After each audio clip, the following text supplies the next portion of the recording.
Welcome to Ajju academy. Myself Ganesh, I'm faculty of history. Ajju academy యాప్లో ఈరోజు సక్సెస్ఫుల్గా ఫస్ట్ టెస్ట్ స్టార్ట్ చేయడం జరిగింది. అండ్ యాస్పిరెంట్స్ కూడా ఆ టెస్ట్ని సక్సెస్ఫుల్గా అటెంప్ట్ చేశారు. సో నేను ఈ వీడియోలో హిస్టరీ టెస్ట్ ఎక్స్ప్లెయిన్ చేయబోతున్నాను.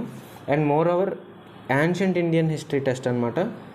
టెస్ట్ ఎక్స్ప్లెనేషనే కాదు, కంప్లీట్ యాన్షియంట్ ఇండియన్ హిస్టరీ ప్రిసైజ్గా ఎక్కువ మార్క్స్ స్కోర్ చేసుకునే విధంగా మనం ఈ వీడియోలో చెప్పుకుందాం. సో యాన్షియంట్ ఇండియన్ హిస్టరీ కానీ, మెడివల్ ఇండియన్ హిస్టరీ కానీ, లేకపోతే మోడర్న్ ఇండియన్ హిస్టరీ కానీ, లేకపోతే కంప్లీట్ ఏపీ హిస్టరీలో కానీ మనం ఏదైనా నేర్చుకోవాలి అంటే ఫస్ట్ ఎక్కడి నుంచి స్టార్ట్ చేయాలంటే క్రొనాలజీ చాలా ఇంపార్టెంట్ అనమాట. మనకి క్రొనాలజీ వస్తే మ్యాక్సిమం స్కోర్ చేసుకోవచ్చు. డైరెక్ట్ బిట్ మనకు గుర్తు లేకపోయినా క్రొనాలజీ వస్తే ఆప్షన్ని ఎలిమినేట్ చేసుకోవచ్చు. సో ఫస్ట్ థింగ్ మీకు ఎక్కువ ఇంపార్టెన్స్ ఇవ్వాలి హిస్టరీ అంటే క్రొనాలజీ. యాన్షియంట్ ఇండియన్ హిస్టరీని కంప్లీట్గా 10 టాపిక్స్ ఉంటాయి అన్నమాట. యాన్షియంట్ ఇండియన్ హిస్టరీలో ఒక 10 టాపిక్స్, కంప్లీట్గా 10 టాపిక్స్ నేర్చుకుంటే యాన్షియంట్ ఇండియన్ హిస్టరీ ఫినిష్ అయిపోద్ది. మ్యాక్సిమం స్కోర్ చేస్తారు ఎవరైనా కూడా. సో ఆ 10 టాపిక్స్ ఏంటి అనేది ఫస్ట్ స్టోన్ ఏజెస్, రాతి యుగాలు, ఇది first topic. Indus valley civilization, Sindhu నాగరికత, ఇది second topic. Third topic Vedic age, వేదకాలం, థర్డ్ టాపిక్. ఫోర్త్ టాపిక్ ఏముంచి మహాజనపదాస్, ఇది fourth topic. Fifth topic Buddhism Jainism. Sixth topic Buddhism Jainism, fifth topic అయిపోయింది దాకా sixth topic Magadha. Seventh topic Maurya. Eighth topic ఏముంచి foreign and native successors of Magadha, eighth topic. Ninth topic Guptas. 10th topic ఏముంచి Pushyabhuti dynasty or Harshavardhana. ఈ 10 topics నేర్చుకుంటే కంప్లీట్గా ancient Indian history అయిపోయినట్టే. మనం ఇప్పుడు ఈ 35 బిట్స్ అండ్ ఫస్ట్ టెస్ట్లో కంప్లీట్గా యాన్షియంట్ ఇండియన్ హిస్టరీకి సంబంధించిన 35 బిట్స్ ఉన్నాయి. ఆ 35 బిట్స్ కూడా ఈ 10 టాపిక్స్లో నుంచే ఉన్నాయి. సో మీరు ఆ 35 బిట్స్ ఎలా ఎక్స్ప్లెయిన్ చేద్దామంటే ఈ 10 టాపిక్స్ ఫుల్గా కవర్ అయ్యేటట్టు, ఈ 10 టాపిక్స్ కూడా ఫుల్గా కవర్ అయ్యేటట్టే మనం ఆ 35 బిట్స్ ఎక్స్ప్లెయిన్ చేద్దాం. అండ్ మ్యాక్సిమం మార్క్స్ ఈ వీడియో ద్వారా యాన్షియంట్ ఇండియన్ హిస్టరీ స్కోర్ చేద్దాం. Let us try. So first ఆ క్రొనాలజీని మళ్ళీ ఇంకొకసారి డీటెయిల్గా ఎక్స్ప్లెయిన్ చేస్తాను. ఎందుకంటే క్రొనాలజీ అట్మోస్ట్ ఇంపార్టెంట్ అనమాట మనకి. సో ఆ క్రొనాలజీని ఇంకోసారి ఎక్స్ప్లెయిన్ చేస్తాను, క్లారిటీ వినండి. ఫస్ట్ స్టోన్ ఏజెస్ అంటే రాతి యుగాలు. దీంట్లో ఏముంటాయంటే పాలియోలిథిక్, మెసోలిథిక్, నియోలిథిక్ 3 ఉంటాయి. పాలియో అంటే ప్రాచీన శిలాయుగం, మెసోలిథిక్ అంటే మధ్య శిలాయుగం, నియోలిథిక్ అంటే నవీన శిలాయుగం. ఇవి ఉంటాయి. ఈ 3 టాపిక్స్ స్టోన్ ఏజెస్లో ఉంటాయి. ఈ నియోలిథిక్ తర్వాత ఇమ్మీడియట్గా స్టార్ట్ అయ్యేది ఏంటంటే ఇండస్ వ్యాలీ సివిలైజేషన్ అంటే సింధు నాగరికత.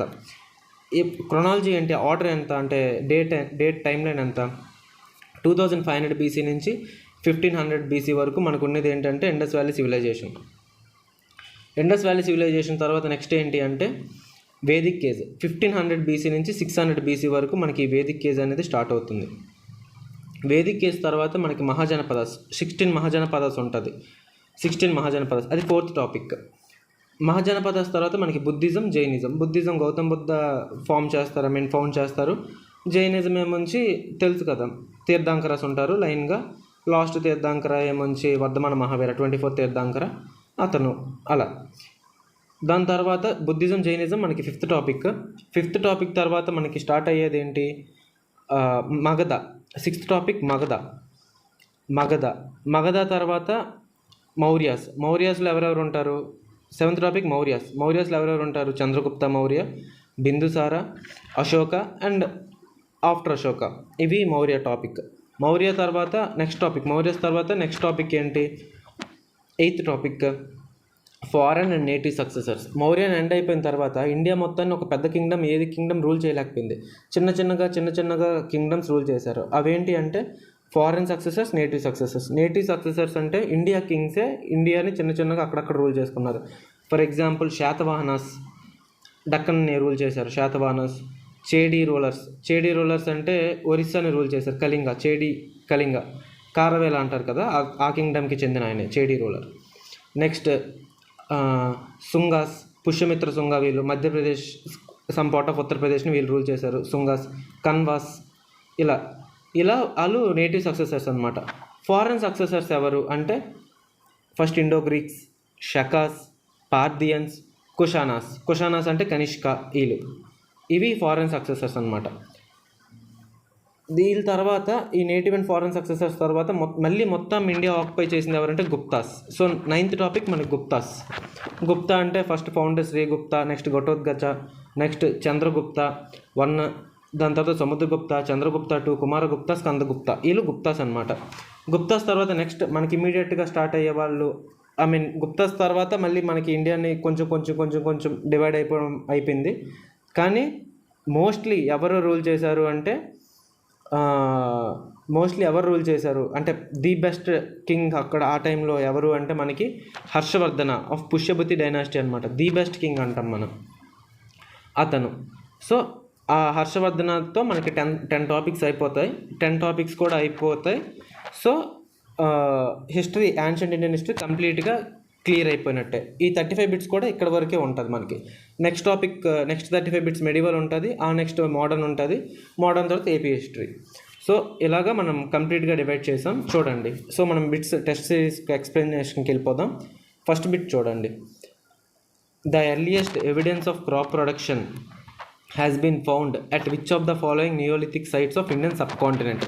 ఇది మనకి ఫస్ట్ బిట్. భారత ఉపఖండంలోని కింద నియోలిథిక్ ప్రదేశాల్లో పంట ఉత్పత్తికి సంబంధించిన తొలి ఆధారాలు ఎక్కడ కనుగొనబడ్డాయి? ఆప్షన్స్ కోట్జీ, దైమాబాద్, మెహర్గర్, మోహన్జదారో. ఈ బిట్ మీరు క్లియర్గా చూస్తే మనం ఏం చెప్పాం? నియోలిథిక్ అని చెప్పాం. నియోలిథిక్ అంటే మనకి అర్థమైపోలేదు, అది స్టోన్ ఏజెస్ సంబంధించిందని. ప్యాలియోలిథిక్, మెసోలిథిక్, నియోలిథిక్ కదా. ఈ నియోలిథిక్ అనేది మనకి స్టోన్ ఏజ్ సంబంధించింది. మనం ప్యాలియోలిథిక్లో మనిషి వేరే జంతువుల మీద డిపెండ్ అయ్యి బతికారనమాట, అంటే వాటిని తినేసి బతకడం. మెసోలిథిక్లో కూడా అంతే, వేరే జంతువుల మీద డిపెండ్ అయ్యి వాటిని తింటూ బతికారు. కానీ నియోలిథిక్లో మనకి ఫస్ట్ టైం క్రాప్ ప్రొడక్షన్ మన భారత భూభాగంలో అంటే ఇండియన్ సబ్ కాంటినెంట్లో ఫస్ట్ టైం క్రాప్ ప్రొడక్షన్ ఎప్పుడు జరిగిందంటే నియోలిథిక్ టైంలోనే. ఆ నియోలిథిక్ టైంలోనే ఫస్ట్ టైం మనకి క్రాప్ ప్రొడక్షన్ అనేది జరిగింది, అంటే పంట ఉత్పత్తి. సో అది కూడా ఎక్కడ, ఆ పంట ఉత్పత్తి కూడా అది ఎక్కడ, ఆ నియోలిథిక్లో కూడా మనకి ఫస్ట్ టైం ఎక్కడ జరిగింది అంటే మెహర్గర్ అనే ప్లేస్లో మనకి ఫస్ట్ టైం క్రాప్ ప్రొడక్షన్ అనేది కనబడింది. అది ఒక నియోలిథిక్ సైట్ అనమాట ఈ మెహర్గర్. సో ఇది first question, common repeated question అనమాట ఇది.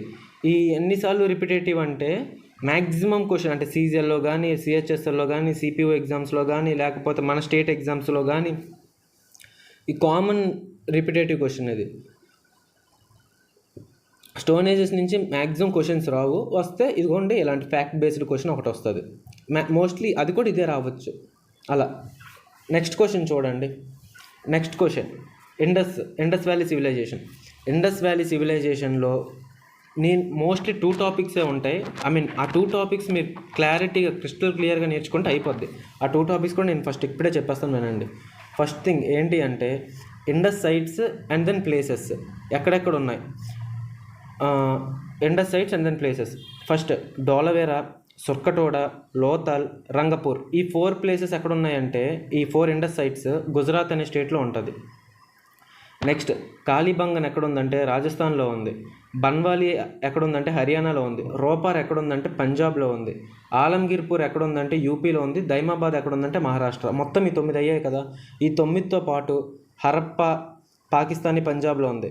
మొహంజదారో, చున్హుదారో ఈ 2 సైట్లు ఉంటాయి. ఈ 2 సైట్లు ఎక్కడంటే సింధ్ పాకిస్తాన్లో ఉంది.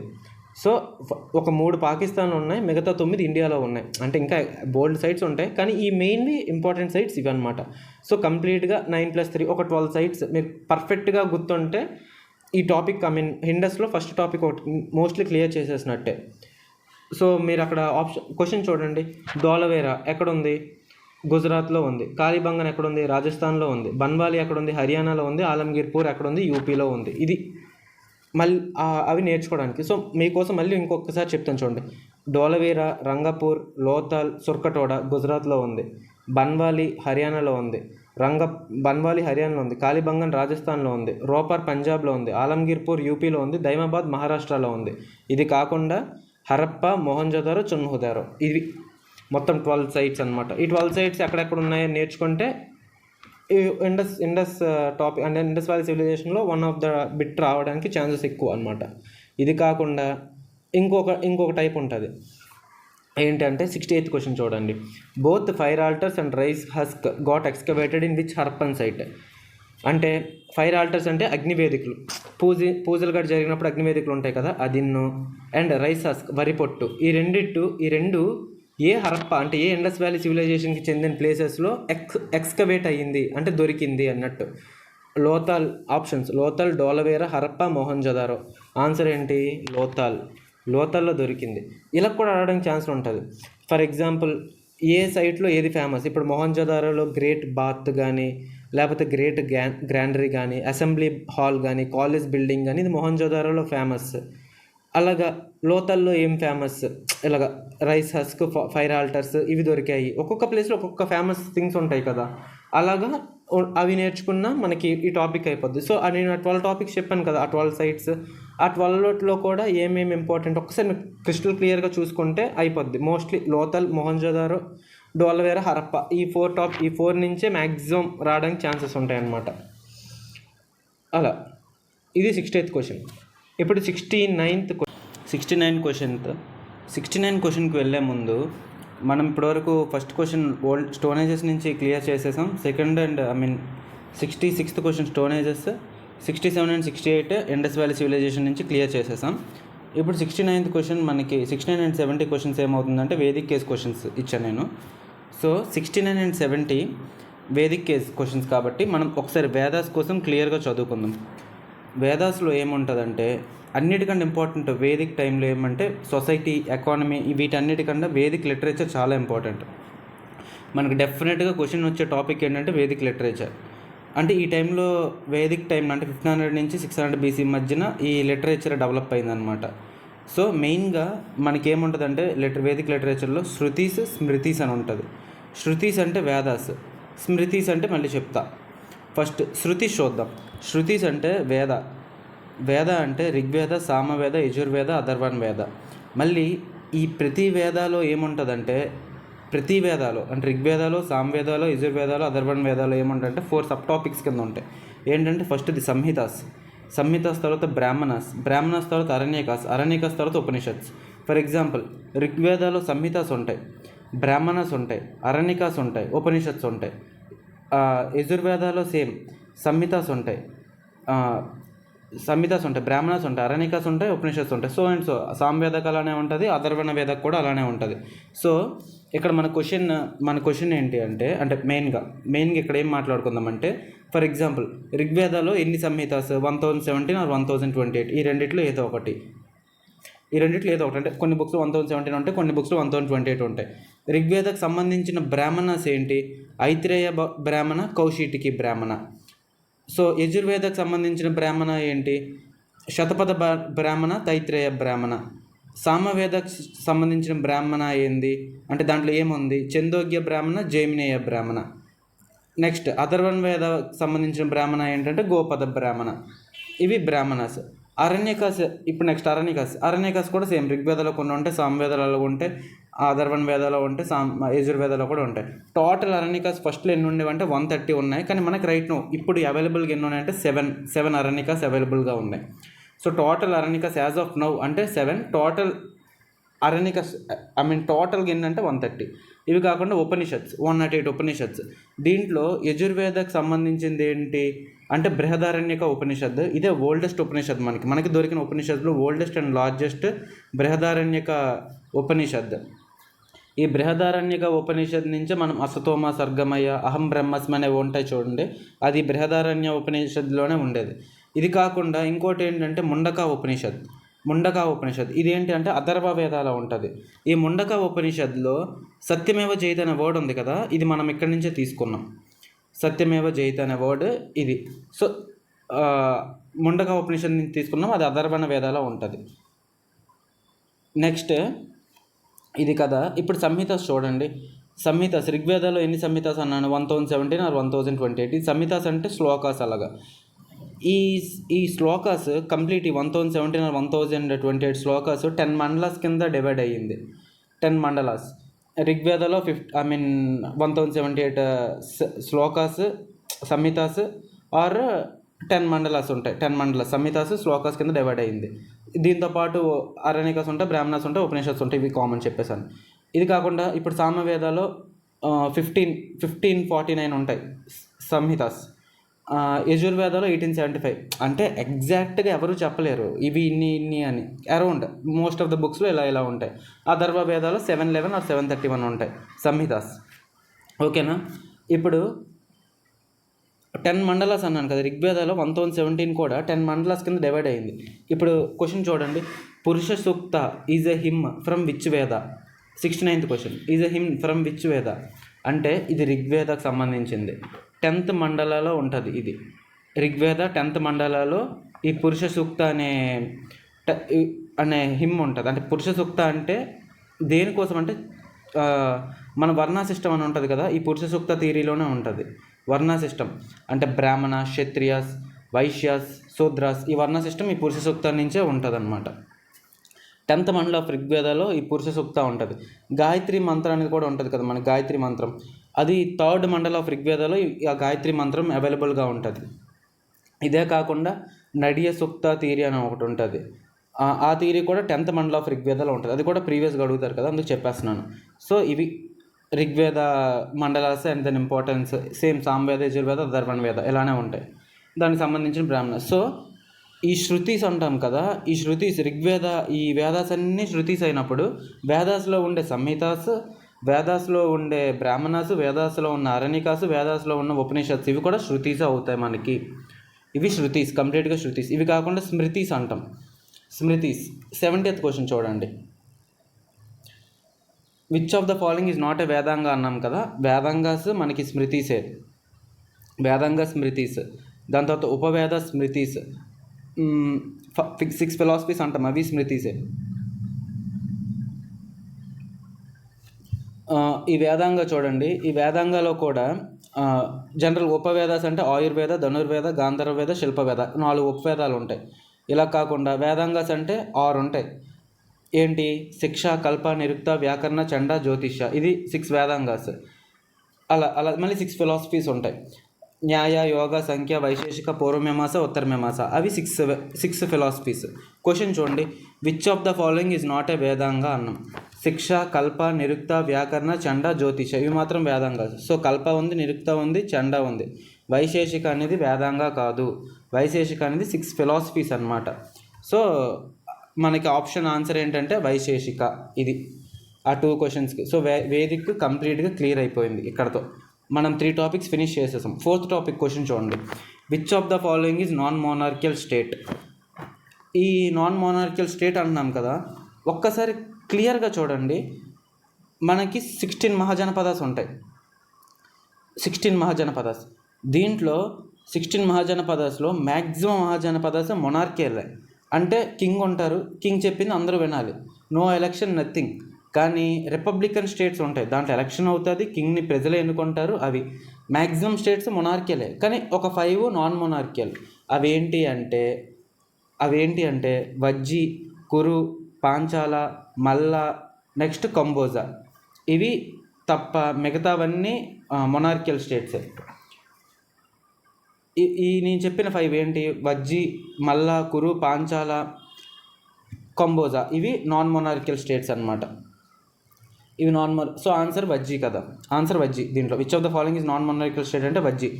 దీంట్లో కంబోజా ఉంది కదా, ఇది నార్థన్ మోస్ట్ స్టేట్ అనమాట. మనకు ఆ 16 మహాజనపదాస్లో కూడా పైనుండే మహాజనపద ఏంటంటే కంబోజా. కింద ఉండేది సదరన్ అంటే అస్సక, రస్మక. కొన్ని బుక్స్లో అస్సక ఉంటుంది, కొన్ని బుక్స్లో అస్మక ఉంటుంది, క్రాస్ చెక్ చేసుకోండి. ఇది సో నాన్ మహాజనపదాస్ కూడా అయిపోయింది మనకి topic. Next Buddhism and Jainism కోసం కంప్లీట్గా చూసుకుందాం. క్వశ్చన్ చూడండి, Gautam Buddha delivered his first sermon at which place? ఇది క్వశ్చన్. దీని ఆప్షన్స్ మనం క్లియర్గా చూస్తే, ఈ ఆప్షన్స్లోనే మీకు చాలా మ్యాటర్ ఇంక్లూడ్ చేసేసాను. ఒకసారి చూడండి, లుంబిని, బోధ్గయ, సారనాథ్, కుషినగర. గౌతమ్ బుద్ధ ఎక్కడ పుట్టారంటే లుంబిని. ఏ ఇయర్లో అంటే 563 BCలో. సో ఆన్సర్ లుంబిని కాదు. నెక్స్ట్ గౌతమ్ బుద్ధకి ఎన్లైట్మెంట్ అంటే జ్ఞానోదయం, కైవల్యం అంటాం మేము, కైవల్యం అని. లేకపోతే జ్ఞానోదయం ఆర్ ఎన్లైట్మెంట్ ఎక్కడ అయిందంటే బోధ్గయలో అయ్యింది, బోధ్గయ. అలా కాకుండా సారనాథ్లో జ్ఞానోదయం అయినాక Gautam Buddha first speech sermon ఎక్కడ డెలివర్ చేశారంటే సారనాథ్లో డెలివర్ చేశారనమాట. So answer Sarnath. కుషినగర అంటే గౌతమ్ బుద్ధ 563 BC లుంబినిలో జన్మిస్తే 483 BC కుషినగరలో మరణించారనమాట. సో మీకు ఆ 4 ఆప్షన్స్లో గౌతమ్ బుద్ధ కంప్లీట్ హిస్టరీ, లుంబిని, బోధ్గయ, సారనాథ్, కుషినగర, ఈ 4 టాపిక్స్ కూడా ఇంపార్టెంట్. ఆ 4 టాపిక్స్ కూడా దాంట్లోనే పెట్టారు. సో బిట్ నెంబర్ 72లో మొత్తం బుద్ధిజం చెందిన టాపిక్ అదంతా. నెక్స్ట్ అది కాకుండా క్వశ్చన్ అక్కడ రాలేదనుకోండి, 72nd బిట్ నుంచి మీకు క్వశ్చన్ రాలేదనుకోండి, 73rd బిట్ చూడండి. 73rd bit, third Buddhist council held at which place? Third Buddhist council held at which place? మనకి గౌతమ్ బుద్ధ చనిపోయినాక కొన్ని రోజులకి మనకి కౌన్సిల్ స్టార్ట్ అవుతాయి అన్నమాట. First Buddhist council, second Buddhist council, third Buddhist council, fourth Buddhist council, ఇలా 4 councils ఏర్పడతాయి. అంటే కొన్ని సంవత్సరాలకి. ఫస్ట్ బుద్ధిస్ట్ కౌన్సిల్ ఎప్పుడో 483 BCలో గౌతమ్ బుద్ధ చనిపోయినాక కొన్ని రోజులకి ఫస్ట్ బుద్ధిస్ట్ కౌన్సిల్ జరుగుతుంది. దాని తర్వాత అంటే 483 BC something first Buddhist council అయితే, 383 BC something second Buddhist council, third Buddhist council ఏమొచ్చి 250 BC, ఫోర్త్ ఏమొచ్చి 78 AD, ఇలా 78 or 72nd ADలో ఫోర్త్ బుద్ధిస్ట్ కౌన్సిల్ జరుగుద్ది. జరిగినప్పుడు ఏమవుద్దంటే ఫస్ట్ బుద్ధిస్ట్ కౌన్సిల్ ఎక్కడ జరుగుద్ది అంటే రాజగృహాలో జరుగుతుంది first Buddhist. Second Buddhist council ఎక్కడ జరుగుద్ది అంటే వైశాలిలో జరుగుతుంది. థర్డ్ బుద్ధిస్ట్ కౌన్సిల్ ఎక్కడ జరుగుద్ది అంటే పాట్లీపుత్రలో జరుగుద్ది. ఫోర్త్ బుద్ధిస్ట్ కౌన్సిల్ ఎక్కడ జరుగుద్ది అంటే కుందలవన, కాశ్మీర్లో జరుగుద్ది. సో మనకి అక్కడే వచ్చేస్తుంది. ప్రతి 4 బుద్ధిస్ట్ కౌన్సిల్స్ ఎక్కడెక్కడ జరిగాయి అండ్ ఈ డేట్స్తో సహా చెప్పేసాం ఇక్కడే. First, second, third and fourth. Clear? మీకు ఫస్ట్ క్వశ్చన్ 72nd క్వశ్చన్ కానీ అడగలేదు అంటే 73rd క్వశ్చన్లోనే నుంచి ఒక క్వశ్చన్ వస్తుంది మోస్ట్లీ. ఇది బుద్ధిజంకి సంబంధించింది. ఇప్పుడు జైనిజంకి చూసుకుందాం. 74th question Jainism related topic. Vardhamana Mahavira was born in? Answer Kundagram. Direct answer చెప్పేస్తున్నాను, ఆన్సర్ కుండగ్రామ్. ఇది ఫస్ట్. వర్ధమాన మహావీర కుండగ్రామ్లో పుడతారు. వర్ధమాన మహావీర ఫస్ట్ స్పీచ్ ఎక్కడ ఎన్లైట్ అవుతారు అంటే జంబిక గ్రామ్, ఎన్లైట్మెంట్.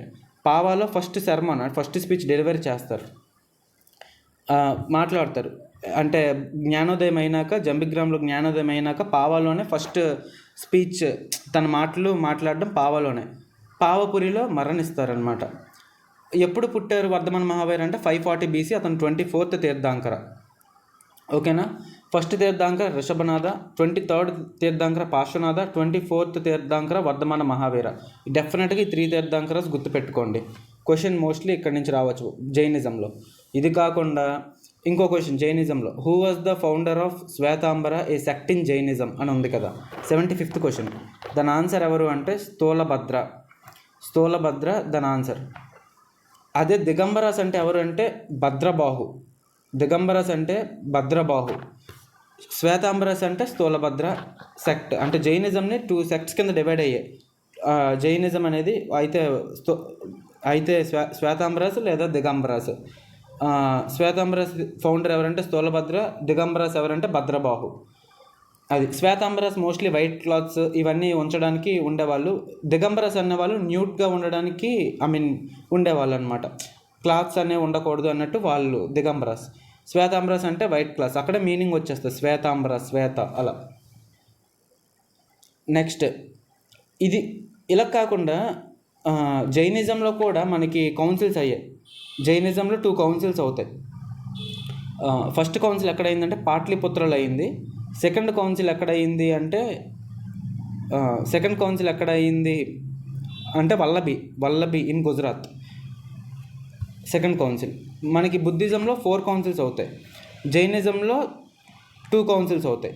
ఫస్ట్ది పాట్లీపుత్ర, సెకండ్ది ఏముంచి వల్లభి. ఇది 75th క్వశ్చన్ ఇది. ఇప్పుడు 76th క్వశ్చన్కి వద్దాం. 76th, who conducted first Buddhist council? ఎక్కడితో మనకు బుద్ధిజం అండ్ జైనిజం కూడా అయిపోయింది. ఇప్పుడు మనం హర్యాంక డైనాసిటీ అంటే మగధకు వద్దాం. మగధ టాపిక్ ఇది. మగధకు వస్తే మగధ కింగ్డమ్ని 3 డైనాసిటీస్ 3 వంశాలు రూల్ చేసేది. మగధ రాజ్యాన్ని 3 వంశాలు రూల్ చేసేది. రాజ్యం వేరు, వంశాలు వేరు. ఒక పెద్ద రాజ్యాన్ని 3 వంశాలు, మగధకు చెందిన రాజ్యం, మగధ రాజ్యాన్ని 3 వంశాలు రూల్ చేశాయి. ఆ రూల్ చేసిన వంశాలు ఏంటంటే హర్యాంక, శిశునాగ, నంద. హర్యాంక ఫౌండర్ ఎవరు అంటే బింబిసార కాదు, బింబిసార తర్వాత అజాతశత్రు తర్వాత ఉదయన్. వీళ్ళు హర్యాంకకు చెందిన వాళ్ళు. నెక్స్ట్ శిశునాగ వంశం, శిశునాగ డైనాసిటీ అంటాం. ఎవరు అంటే శిశునాగ, కాలాశోక వీళ్ళిద్దరు. నెక్స్ట్ నందకి చెందిన వాళ్ళు ఎవరంటే Mahapadmananda main founder. Last ruler ఎవరంటే ధనానంద ఇతను. సో మన క్వశ్చన్ ఏంటి, who conducted first Buddhist council అనమాట. ఆన్సర్ అజాతశత్రు. ఇతను ఫస్ట్ బుద్ధిస్ట్ కౌన్సిల్కి ఇతనే కండక్ట్ చేశారు. సెకండ్ బుద్ధిస్ట్ కౌన్సిల్ని ఎవరు కండక్ట్ చేశారంటే కాలాశోక. థర్డ్ బుద్ధిస్ట్ కౌన్సిల్ని ఎవరు కండక్ట్ చేశారంటే అశోక. ఫోర్త్ బుద్ధిస్ట్ కౌన్సిల్ని ఎవరు కండక్ట్ చేశారంటే కనిష్క. ఫోర్త్ బుద్ధిస్ట్ కౌన్సిల్ ఎక్కడ అయింది, కుందలవనం ఇన్ కాశ్మీర్. ఓకేనా, ఇది మహాజనపదకు సంబంధించింది. ఇంకో క్వశ్చన్ కూడా మహాజనపదకు ఉంటుంది, అది చూడండి. Which Magadha ruler shifted capital from Rajagriha to పాట్లీపుత్ర.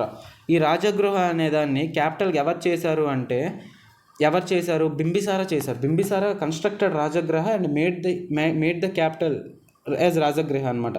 కానీ ఆ రాజగృహ నుంచి పాట్లీపుత్రకి క్యాపిటల్గా చేంజ్ చేసింది ఎవరు అంటే ఉదయీన్ అనమాట. అంటే హర్యాంకకి చెందిన ఉదయీన్ రాజగృహ నుంచి పాట్లీపుత్రకి క్యాపిటల్ని షిఫ్ట్ చేస్తారు. చాలా 78th క్వశ్చన్ చూడండి. మగధ టైంలో మనకి 2 ఫారెన్ ఇన్వేషన్స్ జరుగుతాయి. ఒకటి డేరియస్ అకమేనియన్ ఎంపైర్, ఒకరు మ్యాసిడోనియన్ ఇన్వేషన్స్ ఒకటి. ఈ 2 ఎంపైర్ సపరేట్గా వస్తాయి. సో ఫస్ట్ మనకి ఎవరు వస్తారంటే అకమేనియన్ ఎంపైరే ఫస్ట్ ఇన్వైట్ చేస్తారనమాట ఇండియాకి. నార్త్ వెస్ట్ ఇండియాను ఇన్వైట్ చేస్తారు. డేరియస్ 1 అనమాట. ఎవరు అంటే king Darius 1, who was the king of Achaemenian empire, invaded India in the year. Answer ఏమొచ్చి 516 BC అనమాట. 516 BC నార్త్ వెస్ట్ ఇండియాని ఆక్యుపై చేశారు. నార్త్ వెస్ట్ ఇండియాని ఆక్యుపై చేసి అతని రాజ్యంలో 20th స్టేట్ కింద మన నార్త్ వెస్ట్ ఇండియాని పెట్టుకున్నారు. మన నార్త్ వెస్ట్ ఇండియాని 20th స్టేట్ కింద అతని రాజ్యంలో పెట్టుకున్నారు. అలాగే అతనికి టోటల్ 28 స్టేట్స్ ఉన్నాయి అతనికి, డేరియస్ 1కి. ఆ 28 స్టేట్స్లో మన నార్త్ వెస్ట్ ఇండియా ఎన్నో స్టేట్ అతనికి అప్పుడంటే 20th. కానీ అతనికి వచ్చిన టోటల్ రెవెన్యూలో 1/3 వంతు అంటే 1/3 రెవెన్యూ డబ్బులు ఫైనాన్స్ మన దగ్గర నుంచే వెళ్ళేది. అంటే అతను ఆక్యుపై చేసిన 20th స్టేట్ ఉంది కదా, ఆ 20th స్టేట్ నుంచే అతనికి 1/3 రెవెన్యూ వెళ్ళేదన్నమాట. చాలా ఇంపార్టెంట్ అది. Darius 1, who was the king of Achaemenian empire, invaded India in the year అంటే 516 BC. 78th క్వశ్చన్ అది. ఈ మగధ టైంలోనే ఇవి కూడా జరిగింది. సో ఈ టాపిక్ మగధలోనే అనుకోండి అందాక. Next, Alexander defeated whom in the battle of Hydaspes. అక్కడ జీ పడింది, ఎస్ పెట్టండి.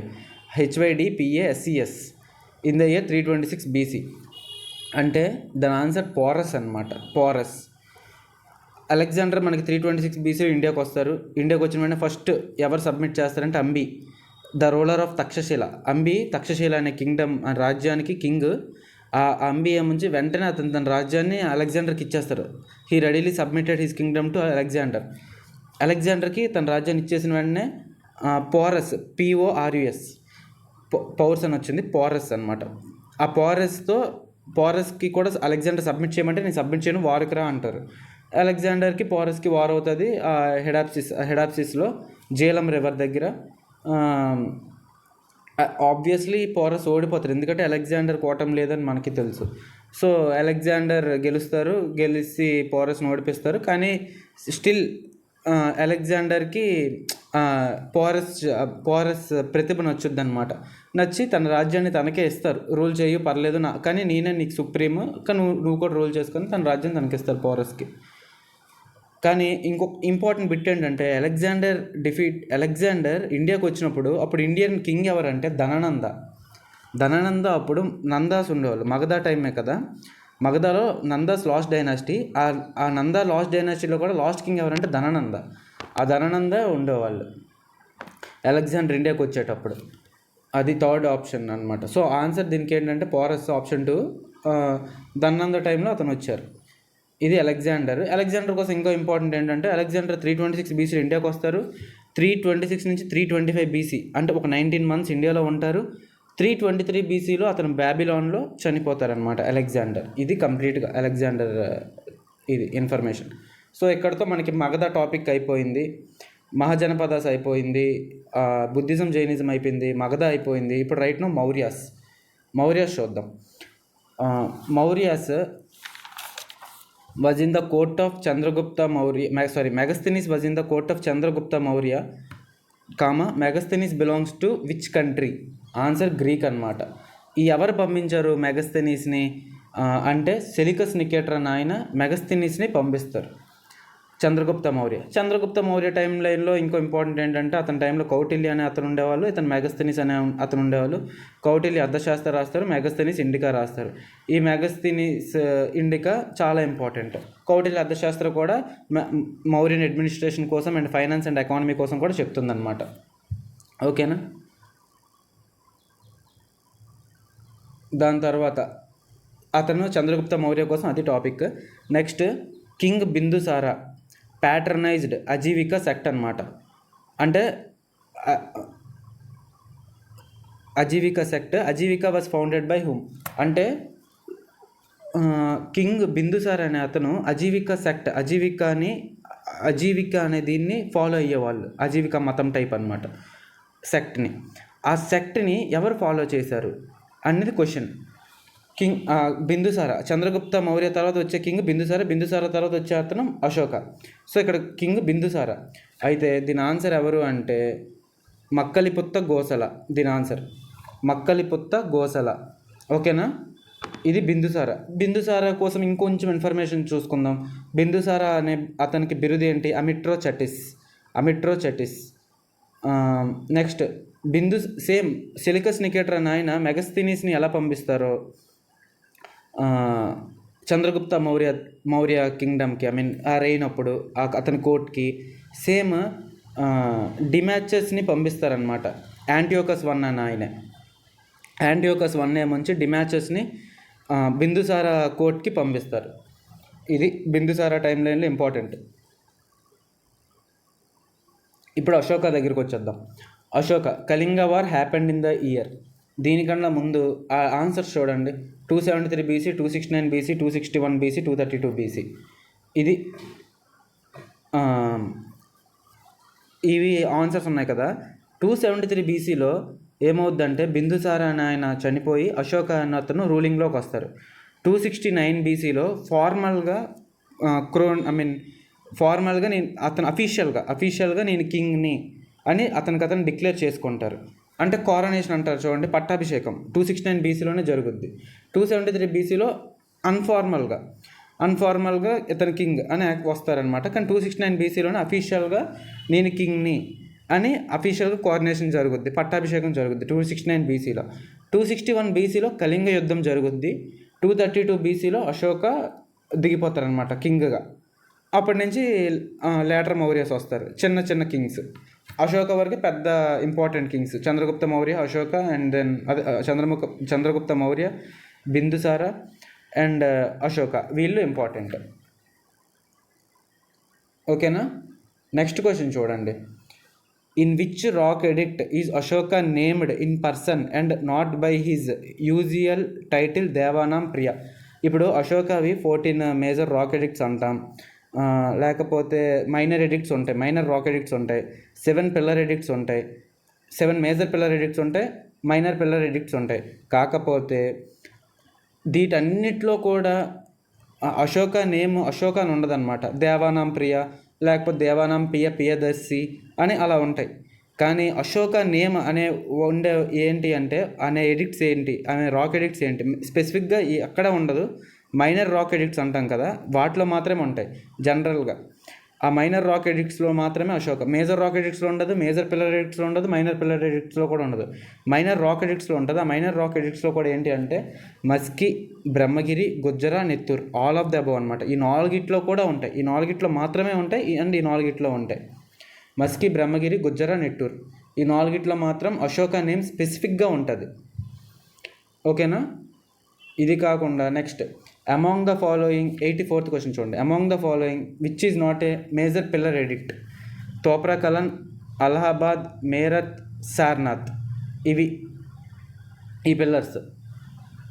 ఇప్పుడు దీంట్లో ఎన్ని మేజర్ పిల్లర్ ఎడిక్ట్స్ ఉన్నాయి? 7 ఎన్ని మేజర్ పిల్లర్ ఎడిక్ట్స్ ఉంటాయి మనకి? 6 మేజర్ పిల్లర్ ఎడిక్ట్స్ ఉంటాయి అఫీషియల్గా. అంటే 7 మేజర్ పిల్లర్ ఎడిక్ట్స్ వెళ్ళండి, దానికోసం తర్వాత డీటెయిల్గా చూద్దాం. దీంట్లో స్పెసిఫిక్గా among the following which is not a major pillar edict అంటే ఆన్సర్ సారనాథ్ పిల్లర్ అనమాట. Topra Kalan pillar, Allahabad pillar, Meerut pillar, next Meerut, Lauriya Araraj, Lauriya Nandangarh, Rampurva. ఇవి మేజర్ పిల్లర్ ఎడిక్ట్స్ అనమాట. మేజర్ పిల్లర్స్ మేజర్ పిల్లర్స్ ఇవి. ఇది కాకుండా ఇప్పుడు ఈ సారనాథ్ అన్నాం కదా, సారనాథ్ పిల్లర్, సంచి పిల్లర్, ఇది మైనర్ పిల్లర్. కానీ సారనాథ్ పిల్లర్ దేనికి ఇంపార్టెంట్ అంటే మనం లైన్ సింబల్ ఉంటుంది కదా, మన official national emblem line symbol. ఆ లైన్ సింబల్ అనేది మన ఈ సారనాథ్ పిల్లర్ నుంచే తీసుకున్నాం. డన్నా, మన లైన్ సింబల్ ఈ సారనాథ్ పిల్లర్ నుంచే తీసుకున్నాం.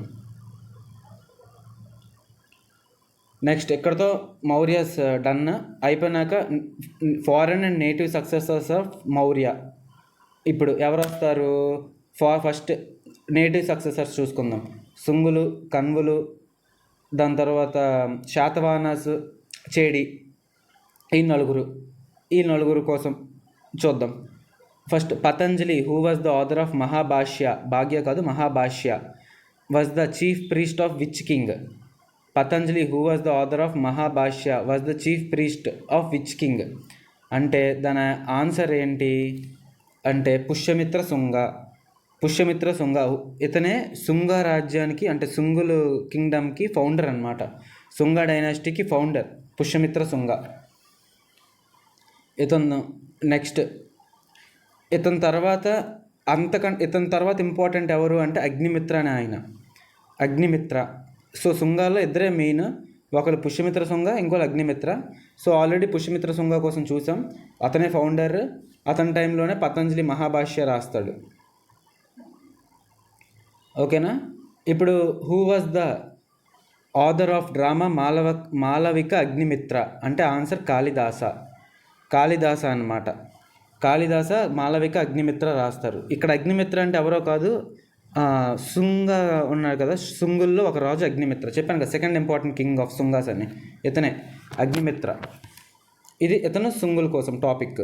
నెక్స్ట్ శాతవాహనస్ కోసం అలాగే ఏపీ హిస్టరీలో డిస్కస్ చేస్తాం కాబట్టి శాతవాహనస్ క్వశ్చన్స్ ఎక్కడెక్కడ పెట్టలేదు. అండ్ కన్వాస్లో పెద్ద ఇంపార్టెంట్ క్వశ్చన్స్ ఏముండదు. కన్వాస్లో who was the founder of Kanva అంటే వసుదేవ కన్వా. ఓకేనా? అది. నెక్స్ట్ చేడి కోసం ఒక ఇన్ఫర్మేషన్ పెట్టాను చూడండి. The entire information about Chedi dynasty is derived from which inscription అంటే ఆన్సర్ ఏమొచ్చి Hathi Gumpha inscription of Kharavela, option 3 అనమాట. హతీ గుంఫా ఇన్స్క్రిప్షన్ ఆఫ్ కారవేల నుంచి మనం కంప్లీట్ ఇన్ఫర్మేషన్ తెచ్చుకుంటున్నాం. ఇది చేడి డైనాసిటీ. సో మొత్తం 4 కింగ్డమ్స్ కోసం ఉన్న ఇంపార్టెంట్ పాయింట్స్ ఇక్కడ మాట్లాడాం. ఇప్పుడు ఫారెన్ సక్సెసర్స్ చూద్దాం. ఫారెన్ సక్సెసర్స్ ఆఫ్ మౌర్యాస్ ఏంటి? ఎవరెవరు ఫారెన్ సక్సెసర్స్ అంటే Indo Greeks, Shakas, Kushanas, Parthians, వాళ్ళు 4. సో ఇక్కడ చూడండి, who are the first kings to issue gold coins? మనకి ఇండియాలో గోల్డ్ కాయిన్స్ ఇష్యూ చేసిన ఫస్ట్ కింగ్స్ అంటే అతని టైంలోనే గోల్డ్ కాయిన్స్ ఉండేవి ఎక్కువ బాగా, మళ్ళీ ఫస్ట్ కూడా. అంటే answer Indo Greeks, option 4. Indo Greeks టైంలో మనకి గోల్డ్ కాయిన్స్ చాలా విపరీతంగా ఉండేది. వాళ్ళే ఫస్ట్ గోల్డ్ కాయిన్స్ ఇండియాకి తెచ్చి గోల్డ్ అప్పుడు మనకి ట్రాన్స్మిషన్లో ఉండేది గోల్డ్ కాయిన్స్, ఇండో గ్రీక్స్ అనమాట. ఇండో గ్రీక్స్లో కూడా ఇంపార్టెంట్ కింగ్ ఎవరు అంటే మియాండర్. ఓన్లీ నోన్ కింగ్ అంటే తెలిసిన ఒకే ఒక కింగ్. అండ్ ఇంపార్టెంట్ కింగ్ ఎవరు అంటే ఇండో గ్రీక్స్లో మనకు తెలిసిన ఒక్కతను. అండ్ ఇంపార్టెంట్ ఎవరు అంటే మియాండర్ ఆర్ మిలిందా అంటాం. అతన్ని కూడా బుద్ధిజంలోకి కన్వర్ట్ చేశారనమాట. ఎవరు అంటే నాగసేన ఆర్ నాగార్జున అనే అతను. 89th క్వశ్చన్ చూడండి, దాని answer Milinda or Menander, the most famous Indo Greek king converted into Buddhism by Nagasena or Nagarjuna. ఇది ఎక్కడి నుంచి ఇన్ఫర్మేషన్ వస్తుందంటే మిలింద పన్ను అనే బుక్ నుంచి మనకి ఈ సోర్స్ అనమాట. ఇది మనకు తెలుస్తుంది. ఓకే, మియాండర్ అనే అతను ఉండేవాళ్ళు ఇండో గ్రీక్ కింగ్ అని. సో ఈ సోర్స్ అంతా మనకి అక్కడి నుంచి వస్తుంది. నెక్స్ట్ శకాస్. ఈ క్వశ్చన్ శకాస్ కోసం. వెన్ వాజ్ ద విక్రమ్ సంవత్ ఎరా స్టార్టెడ్ అంటే ఆన్సర్ 57 BC, ఆప్షన్ 4 అనమాట. విక్రమ సంవత ఎరా అనేది 57 BCలో స్టార్ట్ అయ్యింది. సరేనా. నెక్స్ట్ శక ఎరా అనేది ఉంటుంది. ఆ శక ఎరా ఎప్పుడు స్టార్ట్ అయిందంటే 78 AD. ఎవరు స్టార్ట్ చేశారంటే కనిష్క స్టార్టెడ్ శక ఎరా ఇన్ 78 AD అనమాట. మన ఇప్పుడు ఉంటుంది క్యాలెండర్ శక క్యాలెండర్ అంటాం కదా, ఆ 78 AD నుంచే క్యాలిక్యులేట్ చేసుకుంటాం మనం. సో మనకి 2 ఎరాసే ఉంటాయి, ఒకటి విక్రమ్ సంవత ఎరా, ఇంకోటి శక ఎరా. విక్రమ్ సంవత ఎరా ఏ ఇయర్లో స్టార్ట్ అయిందంటే 57 BC. కింగ్ విక్రమాదిత్య స్టార్ట్ చేశారు అంటారు, అందుకే విక్రమ సంవత ఎరా అంటారు. దాని తర్వాత శక ఎరా అని ఉంటుంది 78 AD. ఈ రెండు ఇంపార్టెంట్ ఎరాస్ అయితే అటు క్వశ్చన్ ఇటు క్వశ్చన్ అడుగుతారు. 78 AD, 57 BC, 57 BC, 78 AD. క్రీస్తు శకం క్రీస్తు పూర్వం, ఇది గుర్తుపెట్టుకోండి. సరేనా.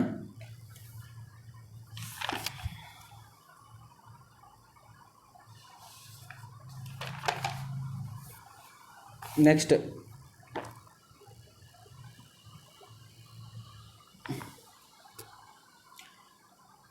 సెయింట్ థామస్, ఇది పార్థియన్స్కి సంబంధించిన క్వశ్చన్. ఇది Parthians. Saint Thomas came to India along with which king to spread Christianity. మనకి ఇండియాలో ఫస్ట్ టైం ఇతనే వస్తారనమాట క్రిస్టియానిటీ స్ప్రెడ్ చేయడానికి. ఎవరు అంటే గోండో ఫెర్నస్ అనే కింగ్ టైంలో సెయింట్ థామస్ అనే అతను వస్తారు. వీళ్ళు పార్థియన్స్ అనమాట. ఈ గోండో ఫెర్నస్ కింగ్తో సెయింట్ థామస్ అనే అతను వస్తారు. ఇండియాలో ఫస్ట్ టైం క్రిస్టియానిటీ స్ప్రెడ్ చేయడానికి వచ్చిన ఆయన ఎవరంటే సెయింట్ థామస్. ఓకేనా. 92nd క్వశ్చన్ అది. ఎక్కడితో మోస్ట్లీ అయిపోయింది. మియాండర్ ఆర్ మిలిందపల్లం ఒకటే కింగ్. శకాస్లో రుద్రదమన్ ఉంటారు. దాని తర్వాత శక ఎరా 78 AD, విక్రమ్ సంవత ఎరా 57 BC. కనిష్క స్టార్ట్ చేస్తారు. కనిష్క కుషానాస్ కోసం. కుషానాస్లో లోన్ కింగ్, మెయిన్ కింగ్ ఎవరంటే కనిష్క. 78 ADలో శక ఎరా స్టార్ట్ చేస్తారు. ఇంకా పార్థియన్స్ కోసం సెయింట్ థామస్ అనే అతను గోండో ఫెర్నస్. 93rd question. ఇప్పుడు ఇక్కడి నుంచి గుప్తా స్టార్ట్ అవుతున్నాయి. గుప్తాస్ 9th టాపిక్ ఇది. Guptas and then last topic Harshavardhana. ఇప్పుడు గుప్తాస్ టాపిక్ ఇది. గుప్తాస్ చూడండి. ఫస్ట్ ఇంట్రడక్షన్ ఇస్తున్నాను. Who was the founder of Gupta అంటే Srigupta. Srigupta was succeeded by whom అంటే Ghatotkacha. Second Ghatotkacha. First Srigupta found చేస్తారు. Ghatotkacha second king. ఘటోత్కచ తర్వాత మెయిన్ రోలర్, పెద్ద రోలర్ ఎవరు నెక్స్ట్ ఘటోత్కచ తర్వాత అందరికంటే అంటే ఘటోత్కచ తర్వాత పెద్ద కింగ్ అవుతారనమాట. ఎవరంటే చంద్రగుప్త 1. ఈ చంద్రగుప్త 1 గుప్తా ఎరా స్టార్ట్ చేస్తారు 320 ADలో. గుప్తా ఎరా చంద్రగుప్త 1. చంద్రగుప్త 1 తర్వాత ఇమ్మీడియట్గా సముద్రగుప్త బిగ్గెస్ట్ కింగ్ వస్తారనమాట. సముద్రగుప్త తర్వాత చంద్రగుప్త 2. చంద్రగుప్త 2 తర్వాత కుమారగుప్త తర్వాత స్కందగుప్త. ఇది గుప్తా కింగ్స్ యొక్క ఆర్డర్. సో క్వశ్చన్ చూడండి. The most detailed record of Samudragupta rain is preserved in Allahabad inscription is composed by. Samudragupta పాలన గురించి అత్యంత వివరణాత్మకంగా రికార్డ్ చేసిన అలహాబాద్ శాసనంలో భద్రపరచబడింది. దీన్ని ఎవరు రాశారు అంటే హరిసేన. ఇది హరిసేన రాశారనమాట. హరిసేన ఎవరంటే మినిస్టర్, సముద్రగుప్త యొక్క మినిస్టర్ అనమాట. మినిస్టర్, కోర్ట్ పోయిట్ వీళ్ళందరూ హరిసేన సముద్రగుప్తకి. ఈ అలా కాకుండా కమాండర్ ఇన్ చీఫ్ అంటే సైనిక అధికారి ఎవరు అంటే సముద్రగుప్తకి వీరసేన్ సైనిక అధికారి, హరిసేన మినిస్టర్. ఇదన్నమాట సముద్రగుప్త కోసం important points. Srigupta founder, Ghatotkacha second king. Chandragupta era start చేస్తారు. గుప్తా ఎరా స్టార్ట్ చేస్తారు 320. అతను దాంట్లో అది పాయింట్. నెక్స్ట్ సముద్రగుప్తలో ఇంపార్టెంట్ పాయింట్స్ ఏంటి? హరిసేన, వీరసేన. ఇది కాకుండా సముద్రగుప్త నెపోలియన్ ఆఫ్ ఇండియా అంటారు. ఎవరు చెప్పారు అంటే విఎస్ స్మిత్ చెప్పారనమాట నెపోలియన్ ఆఫ్ ఇండియా అని, సముద్రగుప్త అని. అలా కాకుండా నెక్స్ట్ చంద్రగుప్త 2. సముద్రగుప్త తర్వాత ఎవరు కింగ్ అయ్యారంటే చంద్రగుప్త 2. ఇప్పుడు నేను ఆప్షన్స్ ఇచ్చాను కదా, ఆప్షన్స్ అని చంద్రగుప్త 2 కోసం వచ్చిన ఇన్ఫర్మేషన్, మెయిన్ ఇన్ఫర్మేషన్ అంతా దాంట్లోనే పెట్టేసాం. కావాలంటే చూడండి. Ashtadiggajas belongs to Chandragupta 2 period. First option. Second option, Chandragupta 2 install the Mehrauli iron pillar inscription. అది second option. Next third option, Chinese pilgrim Fahien visited during his time. అది థర్డ్ ఆప్షన్. ఇది చూడండి, ఆప్షన్ 1 ఏముంచి రాంగ్ అనమాట. నవరత్నాస్ ఉంటారు చంద్రగుప్త 2 కోర్టులో. అష్టదిగ్గజస్ కాదు, Navaratnas. Chandragupta two Mehrauli iron pillar inscribe చేశాడు.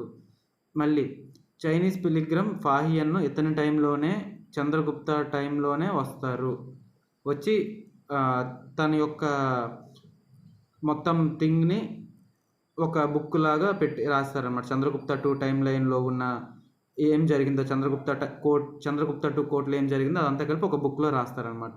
ఫాహియన్. ఆ బుక్ పేరు ఫోగు ఓజీ అంటారు. ఫోగు ఓజీ. అది చంద్రగుప్త టూ కోసం ఉన్న 3 ఇంపార్టెంట్ పాయింట్స్ కూడా నేను చెప్పేసా. సముద్రగుప్త కోసం ఇంపార్టెంట్ పాయింట్స్ చెప్పా, చంద్రగుప్త 2 చెప్పా, చంద్రగుప్త 1 చెప్పా, శ్రీగుప్త చెప్పా, ఘటోత్కచ చెప్పా. ఇప్పుడు చూడండి, చంద్రగుప్త 2 తర్వాత వచ్చిన ఎవరు కింగ్ అంటే Kumaragupta. Who built Nalanda university అంటే ఆన్సర్ కుమారగుప్త 1 అనమాట. కుమారగుప్త 1. ఇప్పుడు కుమారగుప్త 1 చంద్రగుప్త 2 తర్వాత వచ్చిన ఇమీడియట్ కింగ్ కుమారగుప్త 1. అతను ఏం చేశారు? నలంద యూనివర్సిటీని ఫౌండ్ చేశారు. ఇప్పుడు కుమారగుప్త తర్వాత ఇమీడియట్ సక్సెసర్ ఎవరు అంటే కుమారగుప్త తర్వాత వచ్చిన కింగ్ ఎవరంటే స్కందగుప్త. ఈ స్కందగుప్త టైంలోనే హున్స్ అంటారనమాట. ఆ హున్స్ ఇన్వేషన్ ఎక్కువ బాగా జరిగింది ఎవరి దాంట్లో అంటే స్కందగుప్త టైంలోనే. డన్. ఇది గుప్తాస్ యొక్క ఇంపార్టెంట్ కింగ్స్, వాళ్ళ యొక్క ఇంపార్టెంట్ పాయింట్స్. మెయిన్గా క్వశ్చన్స్ ఇక్కడి నుంచే రావడానికి ఎక్కువ ఛాన్సెస్ ఉంటాయి అన్నమాట. ఇంకా అంటే ఇవే వచ్చేస్తాయని అన్నాం, కానీ 80% మోస్ట్లీ ఇవే రావడానికి ఎక్కువ ఛాన్సెస్. ఇంపార్టెంట్ క్వశ్చన్స్ ఇది. నెక్స్ట్ క్వశ్చన్ చూడండి. ఇప్పుడు మనం అక్కడ నలంద యూనివర్సిటీ కోసం చదివాం కదా, జస్ట్ మిగతా బుద్ధిస్ట్ యూనివర్సిటీస్ ఏంటి అనేవి చూద్దాం మనం. డన్. ఒకసారి which of the following is are wrong అన్నప్పుడు అక్కడ Nalanda university built by Gopala, wrong. అక్కడ నలంద యూనివర్సిటీ కాదు, Odantapuri university built by Gopala అనమాట. Next Vikramashila university built by Rampala, అది రాంగే, అది ధర్మపాల అనమాట. Next Vallabhi university built by Bhattaraka, ఇది రైట్, ఇది ఒక్కటే right. Vallabhi university built by Bhattaraka అనమాట, correct. Nalanda university built by Gopala wrong, Vikramashila university built by Rampala wrong, ఈ రెండు రాంగే. Vikramashila university built by Dharmapala, Gopala ఏముంచి ఓదంతపూరి యూనివర్సిటీ కన్స్ట్రక్ట్ చేస్తారు, భట్టారక ఏముంచి వల్లభి యూనివర్సిటీ కన్స్ట్రక్ట్ చేస్తారు, నలంద యూనివర్సిటీ ఏముంచి కుమారగుప్త. సో అర్థమైందా? ఫోర్ మేజర్ యూనివర్సిటీస్ చెప్పేసాం. ఓదంతపూరి గోపాల, విక్రమశిల ధర్మపాల, వల్లభి ఏముంచి భట్టారక, అండ్ దెన్ నలంద ఏముంచి కుమారగుప్త 1. ఇవి universities. Next 97th question so 97th question చూడండి. Which of the following book was written by Bharavi during Gupta period? అంటే ఆప్షన్స్: స్వప్నవాసదత్తం కాదు, మృచ్ఛకటికం కాదు, రావణవధ కాదు, కిరతార్జునీయం. ఇది ఆన్సర్ ఏంటంటే కిరతార్జునీయం. ఎందుకంటే వాసవదత్తం ఎవరు రాస్తారంటే భాష అని అతను రాస్తారు. మృచ్ఛకటికం ఎవరు రాస్తారంటే శూద్రక అని అతను రాస్తారు. రావణవధ ఎవరు రాస్తారంటే వత్సబాహి ఇతను రాస్తారు. కిరతార్జునీయం ఎవరు రాస్తారు అంటే బర్వీ. వీళ్ళందరూ కూడా అంటే ఈ బుక్స్ అన్నీ కూడా మనకి గుప్తా పీరియడ్లోనే రాశారనమాట. సో అందుకు అది గుప్తా లిటరరీ వర్క్స్లో ఇవి చాలా ఇంపార్టెంట్. డన్నా? ఇవి 97th క్వశ్చన్. ఇక్కడతో గుప్తాస్ అయిపోయింది. ఇప్పటి నుంచి హర్షవర్ధన్, టాపిక్ నెంబర్ 10. హర్షవర్ధన కోసం 3 ఇంపార్టెంట్ థింగ్స్ ఉంటాయి. ఆ 3 ఇంపార్టెంట్ థింగ్స్ కూడా 3 ఇంపార్టెంట్ బిట్స్లో 3 బిట్స్లో ఫ్రేమ్ చేశాను. ఒకసారి క్లారిటీ చూద్దాం. Which of the following work was written by Harshavardhana? Options: Nagananda, Kadambari, Parvati Parinay, Suryashatak. ఇప్పుడు చూడండి, హర్షవర్ధన రాసిన బుక్స్ ఏంటంటే నాగానంద, రత్నావళి, ప్రియదర్శిక. నాగరత్నప్రియ అని నా కోడ్ ఉంటుంది, నాగరత్నప్రియ. మీ ఇష్టం, మీకు ఎలా కావాలంటే అలా గుర్తుపెట్టుకోండి. సో నాగానంద, రత్నావళి, ప్రియదర్శిక హర్షవర్ధన రాసిన బుక్స్ అనమాట. So option 1. ఈ కాదంబరి, పార్వతీ పరిణయ్తో పాటు హర్షచరిత అనే బుక్ ఎవరు రాశారంటే బాణభట్ట అని అతను రాశారు. ఈ బాణభట్ట ఎవరంటే కోర్ట్ పోయిట్ ఆఫ్ హర్షవర్ధన. ఓకేనా? నెక్స్ట్ ఇంకో కోర్ట్ పోయిట్ కూడా ఉన్నారు హర్షవర్ధనకి. ఎవరు అంటే మయూర్ భట్ట. అతను రాసిన బుక్ ఎవరంటే సూర్యశతక్ అనే బుక్ని మయూర్ భట్ట అనే అతను రాశారు. సో హర్షవర్ధన టైంలో 2 కోర్ట్ పోయిట్స్ ఉన్నారు. ఒకరు బాణభట్ట, మయూర్ భట్ట రాసిన సూర్యశతక్, బాణభట్ట రాసింది ఏమంచి హర్షచరిత, కాదంబరి, పార్వతీ పరిణయ్. హర్ష కూడా బుక్స్ రాస్తారు హర్షవర్ధన. అతను రాసింది ఏంటంటే నాగానంద, రత్నావళి, ప్రియదర్శిక. ఇది హర్షవర్ధన యొక్క లిటరరీ వర్క్స్ మొత్తం కంప్లీట్గా. ఫస్ట్ టాపిక్ ఇది. ఇది కాకుండా సెకండ్ హర్షవర్ధన టైంలో ఇంకోటి ఇంపార్టెంట్ ఏంటంటే హుయన్ సంగ్ అనే బుద్ధిస్ట్ మాంక్ ట్రావెలర్ ఇక్కడికి హర్షవర్ధన టైంకి విజిట్ చేస్తారనమాట. అతను ఏ కంట్రీకి చెందిన ఆయన అంటే చైనీస్ అనమాట. సో ఆప్షన్స్ ఏంటి, ఏం కరెక్ట్ అని. He visited India during the reign of king Harshavardhana, answer కరెక్టే. మళ్ళీ Hiuen Tsang or also known as Xuan Zang, చైనీస్లో అంటామండి జుయన్ జంగ్ అని, was a Chinese Buddhist monk scholar traveller and translator who visited India in the 7th century. Harshavardhana టైంలోనే వస్తారు, 7th century correct. And he visited during the reign of Harshavardhana, ఇది కరెక్టే. ఈ రెండు కరెక్టే. So both 1 and 2 are right అనమాట. ఓకేనా. Harshavardhana time line ఏంటి, 606 నుంచి 647 AD వరకు, 606 AD నుంచి 647 AD వరకు, ఆఫ్టర్ గుప్తాస్. ఇది హర్షవర్ధన టైంలో బాణభట్ట అతని books, Harshavardhana books, Banabhatta books and Mayur Bhatta అతని బుక్, ఇవి బుక్స్. దాని తర్వాత అతను కాకుండా ఇంకో హుయన్ జంగ్ అనే అతను హర్షవర్ధన టైంలోనే వస్తారు. ఇవి 2 టాపిక్స్. ఇది కాకుండా ఈ హుయన్ జంగ్ ఏం చేశారంటే, ఒక నిమిషం, హుయన్ జంగ్లో ఒక పాయింట్ ఉంటుంది. హుయన్ జంగ్ ఏం చేశారంటే తన బుక్లో హర్షవర్ధన కోసం చెప్తూ హర్షవర్ధన ఏం చేశారంటే కనౌజ్ అసెంబ్లీ, ప్రయాగ్ అసెంబ్లీ అని 2 అసెంబ్లీలు కండక్ట్ చేశారు.